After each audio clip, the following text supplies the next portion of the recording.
welcome to Mr. Randy's Wine and Spirits. I am Mr. Randy, and today we're going to be doing another final pour episode. So, if you're new to the channel, hello, welcome, come on in.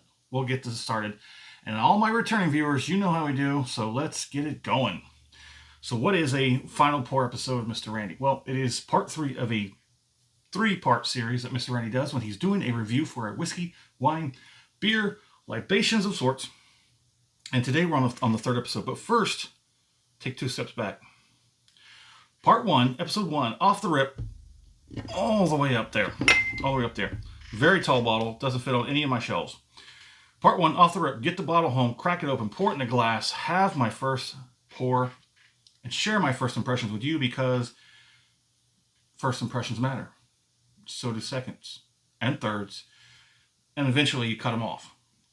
Anywho, part 2, full review episode, we're going to be halfway down the bottle, hopefully somewhere in this area. I'm going to give whatever's left in the bottle enough time and space to see if it changes. For better, for worse, it is what it is. La sera sera. Que sera sera. Excusez-moi, monsieur. Okay, part 2, episode, full review. I go on the internet, I get as much or as little information as possible that it will give up. And I bring it all back here. Hopefully, well, we're going to drop that part because most of these videos are hitting 10 minutes. Pretty easily now, aren't they? They're hitting 10 minutes. So skip all that. Down here, final pour, where we're at today. Let's go ahead, get her done. That was a nice cork pop. I think there's a little bit more than, yeah, just do it. Just do it. Final pour, don't break from routine. Very last, put that cork back in there. All right, corks are starting to overtake me. I got a plan, but I don't want to do anything else before I move. So here we are, the Penelope bourbon, straight bourbon whiskey, 4 grain, 80%. You know, if you've watched the full review, it is a kerfluffle for sure about what's going on with that mash bill. 6 barrels, 3 mash bills. Yeah, everything's got malted barley in it, but who knows? And at a certain point, who cares? We're just going to drink it. So, still got a beautiful color. I'll give it that much. It's one thing that this one does have going for it. Again, has anybody found out? How do you pronounce it? Is it Penelope or Penelope?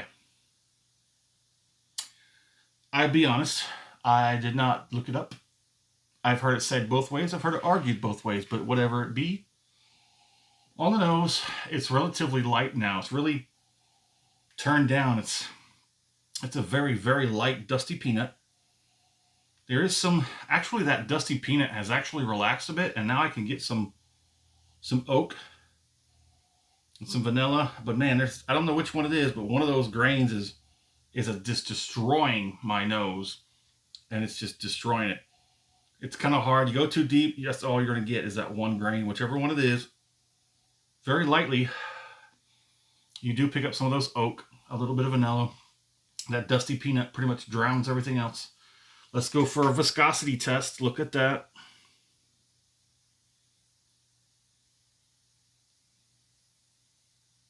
Well, we'll get back to that in a moment. Let's go ahead and get this first palate done.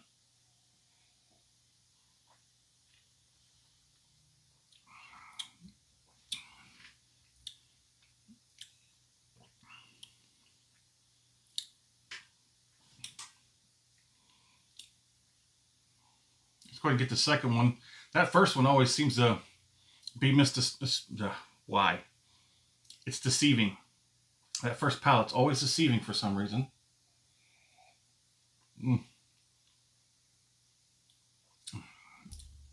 Yeah. It hasn't gotten any better. The palate has not gotten any better. It's just that, I don't know. There's something in this that I just don't like. And some people have said, you can get a bad bottle. As far as I understand, these aren't very mass produced.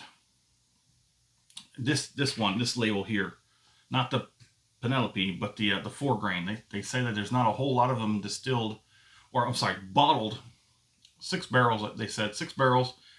And what is it? What is it? 650? So yeah, yes, that's roughly about right. They said something like 1,500 bottles. Let's go ahead and get one more.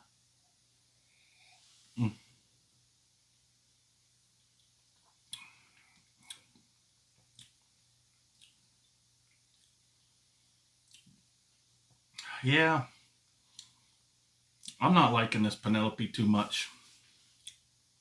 There's a whole lot of dryness. It's a lot of dryness. It's got a sort of sourness on the back end that's not leaving a very good taste in my mouth.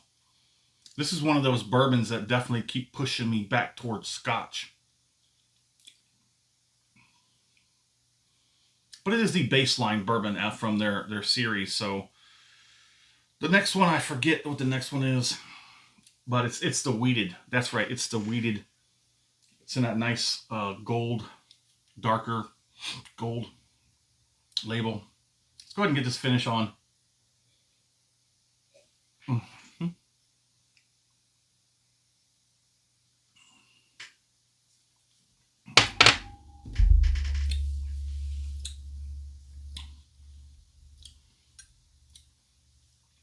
Now the finish holds pretty steady with a good strong 3 out of 5. And it's really well rounded and somewhat balanced. I just don't find it appealing. And I'm not talking about the way that it works. I'm not talking about the effects. I'm talking about what it tastes like. As far as a bourbon, minus the flavors and the characters, whatnot, you're getting a good finish. It is pretty, like I said, it's a good solid 3 out of 5 for the finish. It's all encompassing of the mouth, all over the place, cheeks, jowls, gums, tip of the tongue, all the way across the back. It's got about a good 2 on the burn, on the little bit of heat on the back. So it is a good finish. It has a good finish. And that's about all it has. That's about the only appealing thing I can find out of this bottle. So there we are, the final pour.